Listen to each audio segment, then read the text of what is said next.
नाज़रीन न्यूज़ में खबरें सिलसिलो जारी है। इन वक्त कपरो में खबर ॾींदा कपरो लग ढलियार वासण मुबैना तौर बााثر पुलिस एहलकार जबार गजू पारा पैसन एवज़ बिना निकाह जे परणायल नारी मुड़स ऐं सावरन पारा छॾण बाद माइटन जे घर रहण बाद ॿीहर बााثر पुलिस एहलकार पारा पैसन एवज़ ॿिए हंध विकिरो करण जे डप खां 1 महीनो अॻु घरां निकितल हिक ॿार जी मां 20 साला औरत ज़रीना धी अब्दुल सत्तार दरस जी ज़िंदगी खतरे में पइजी वई आहे। 20 साला ज़रीना जो चवण आहे त बााثر पुलिस एहलकार जबार गजू 2 साल अॻु ज़बरदस्ती सरकारी हथियार खणी मूंखे पंहिंजे घरां खणी कपरो लग ॻोठ लुणखाण वासी सां बग़ैर निकाह कराइण जे गॾु मोकिले छॾियो हुयो, जंहिं केस क़ैद करे रखियो हुयो ऐं जेको 2 सालनि ताईं साणस मुसलसल ज्यादती कंदो रहियो ऐं जंहिं मां खेसि 1.5 साल जो पुटु शोभान पिण आहे। हिन चयो त ज्यादती कंदड़ शख़्स तमामु घणो तशद्दुद पिण कंदो हो, जंहिं जूं दाऊं मूं माइटनि ऐं राज वारनि खे ॾिनियूं पर कंहिं बि मुंहिंजी न ॿुधी। ज़िंदगी बचाइण ख़ातिर आऊं पंहिंजे पुराणे पाड़ेसरी ममताज सोलंकी वटि पनाह वरिती आहे। हिन चयो त माइटनि ॾांहुं वञणु चाहियां थी मगर मूंखे बााثر पुलिस एहलकार जबार गजू मां ख़तरो आहे त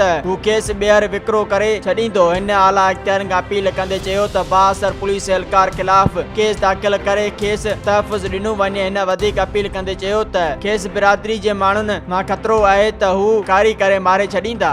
मज़ीद खबरों और तफसीलात के लिए विजिट करें हमारी वेबसाइट www.awamiNewsHD.com।